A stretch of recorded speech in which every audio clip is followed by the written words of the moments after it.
Hello बच्चों, let's read the question first.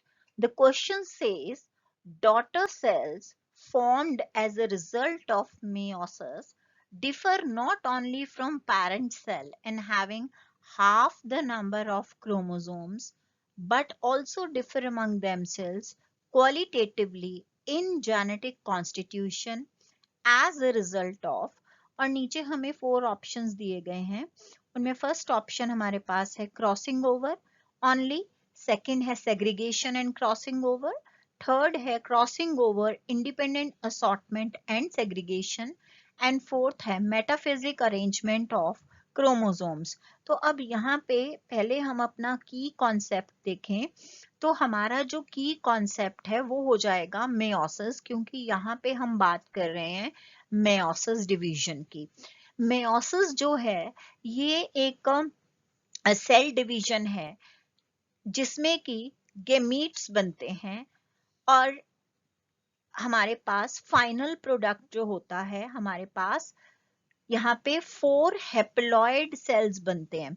अब यहाँ पे जो हेप्लॉइड का मतलब है, यहाँ पे जो इनको हम हेप्लॉइड सेल्स को हम डॉटर सेल्स कहते हैं। और यहाँ पे क्या होता है कि जब हमारे पास ये डॉटर सेल्स बने, इनको हेप्लॉइड इसलिए कहा गया है क्योंकि जो पेरेंट सेल है जहां से ये स्टार्ट हुआ था डिवीजन, वो पेरेंट सेल के अंदर जो क्रोमोसोम नंबर है वो 2n है। हम अगर मान के चलें कि वो 2n है, तो डॉटर सेल में वो क्रोमोसोम नंबर n यानी हाफ रह जाएगा। तो ये मेयोसिस में ये फाइनल अचीवमेंट जो है वो 4 हेप्लॉइड सेल्स की होती है। अब ये जो मेयोसिस है ये एक्चुअल में 2 तरह की मेयोसिस होती है। एक होती है मेयोसिस 1 जिसमें कि क्रोमोसोम नंबर जो है वो रिड्यूस टू हाफ हो जाता है, तो हम यहाँ पे उसको बोलते हैं रिडक्शन डिवीजन। और दूसरी जो है वो है हमारे पास मेयोसिस 2।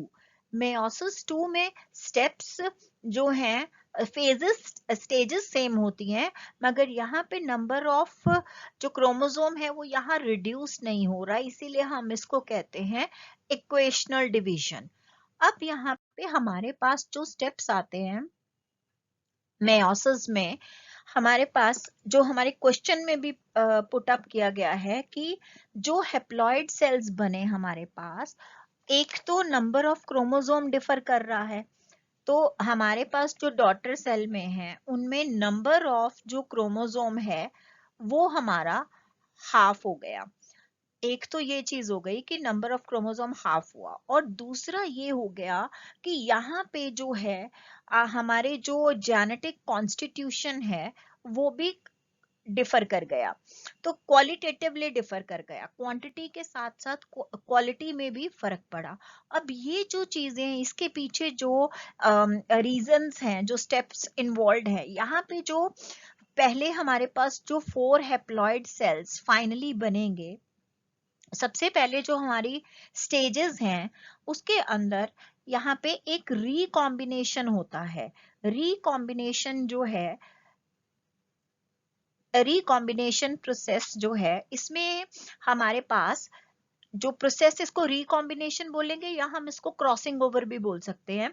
तो क्रॉसिंग ओवर या रिकॉम्बिनेशन जो है ये पैचिटीन स्टेज में होता है। यहाँ पे क्या यहाँ पे जब 2 क्रोमोसोम्स पेयर होते हैं, तो जब क्रोमोसोम्स पेयर होते हैं तो वहां पे जो है जेनेटिक मटेरियल का एक्सचेंज होता है। तो हम ये कहेंगे जब हमारे क्रोमोसोम्स पेयर्ड है, यानी पेयर्ड क्रोमोसोम्स के बीच में एक्सचेंज हो रहा है। किस चीज का एक्सचेंज हो रहा है यहाँ पे?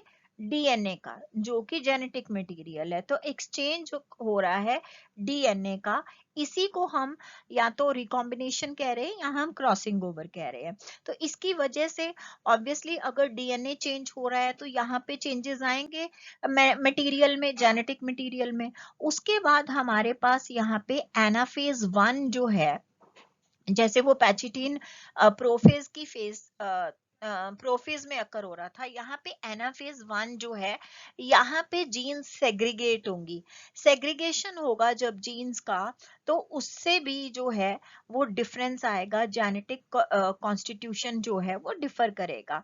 और यहाँ पे तीसरा स्टेप जो आता है वो आता है इंडिपेंडेंट असॉर्टमेंट का। तो हम देखें कि इंडिपेंडेंट असॉर्टमेंट हम किसको कहते हैं। यहाँ पे इंडिपेंडेंट असॉर्टमेंट जो है, यहाँ पे हमारे पास इस प्रोसीजर के अंदर स्पेसिफिकली क्रोमोसोम्स जो हैं वो मूव करते हैं।